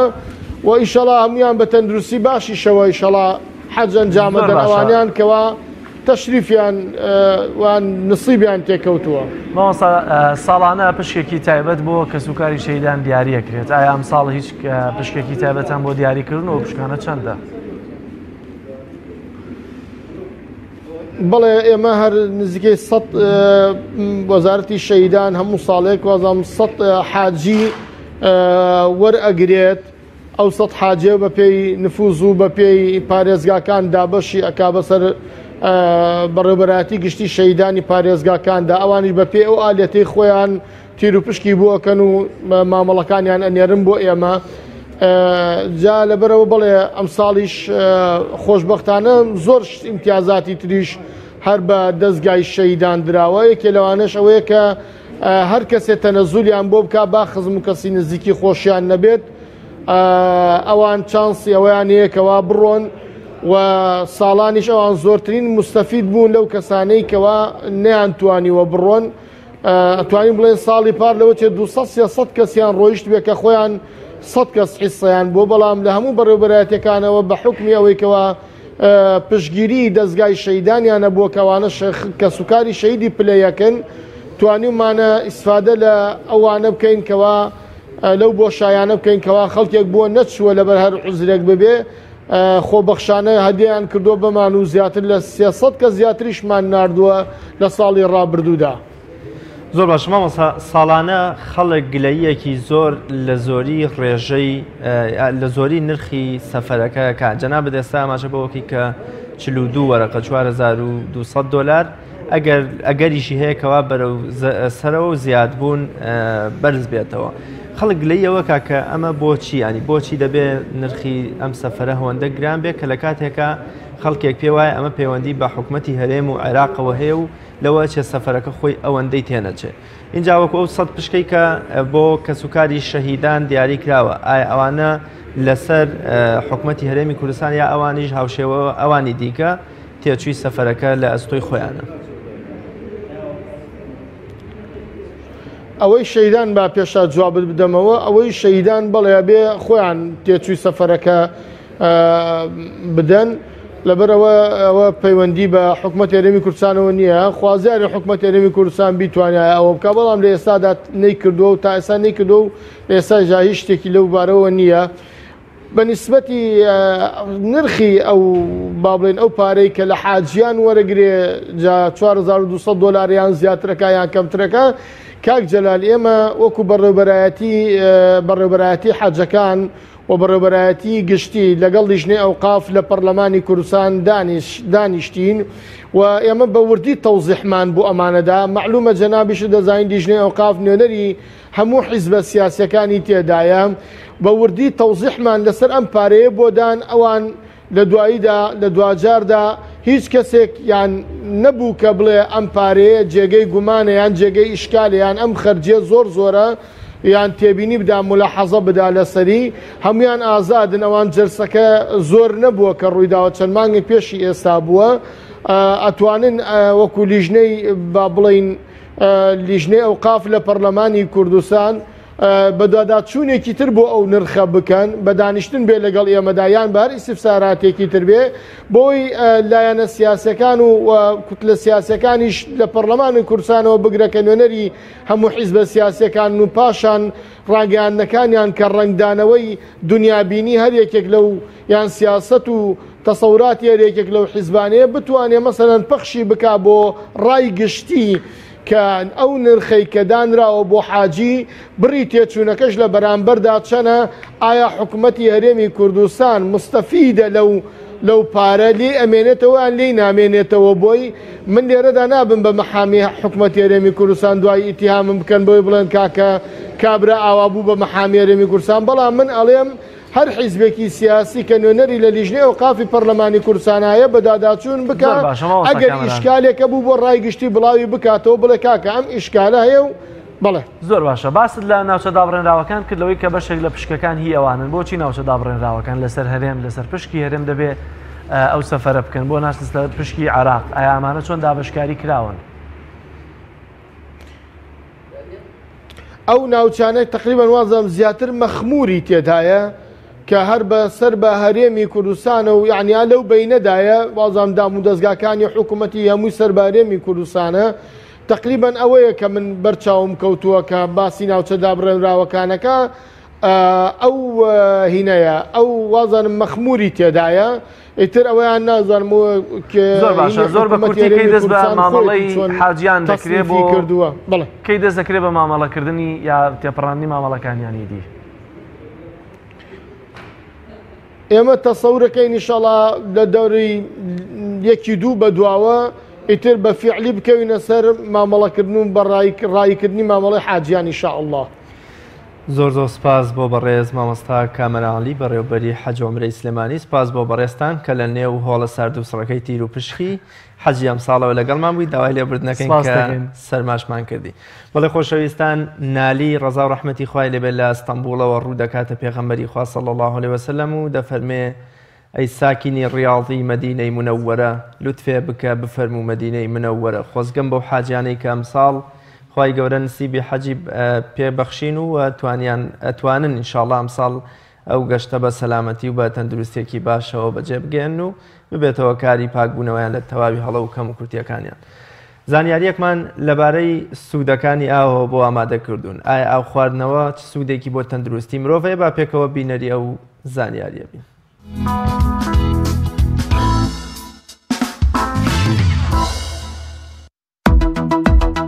خواردنی ئاوی گەرم لە بەیانیاندا. خواردنەوەی پەرداخێک ئاوی گەرم لە بەیانیاندا چەندین سوود بە تەندروستی مرۆڤ دەگەێنێت و مرۆڤ لە چەندین نەخۆشی دەپارێزێت. لە بابەتێکی تەندروستیدا ماڵپەڕی لایف هاک بڵاوی کردوێتەوە خواردنەوەی ئاوی گەرم لە بەیانیاندا و بەگەدەی بەتاڵ چەندین سوودی هەیە لەوانە چارەسەری کۆکە دەکات و هەوکردنی لووت و قوڕگ ناهێڵێت. گرژی ڕیخۆڵەکان ناهێڵێت و چارەسەری قەبزی دەکات. یارمەتی کێشدا بەزاندن دەدات. ڕێگری لە پێشوەختەی دەرکەوتنی نیشانەکانی پیری دەکات. یارمەتی باشکردنی تەندروستی قژ دەدات. سووڕی خوێن چالاک دەکات و گرژی دەمارەخانەکان ناهێڵێت. کردداری هەرس باشتر دەکات و دڵەکزە و زیادبوونی ترشەڵۆکی گەدە ناهێڵێت. کرێشی قژ ناهێڵێت و ڕێگری لە هەڵوەرینی دەکات. پلەی گەرمی لەش بەرز دەکاتەوە و لە ڕێگەی ئاراقکردنەوەوە ژەهر لە جەستە دەکاتە دەرەوە.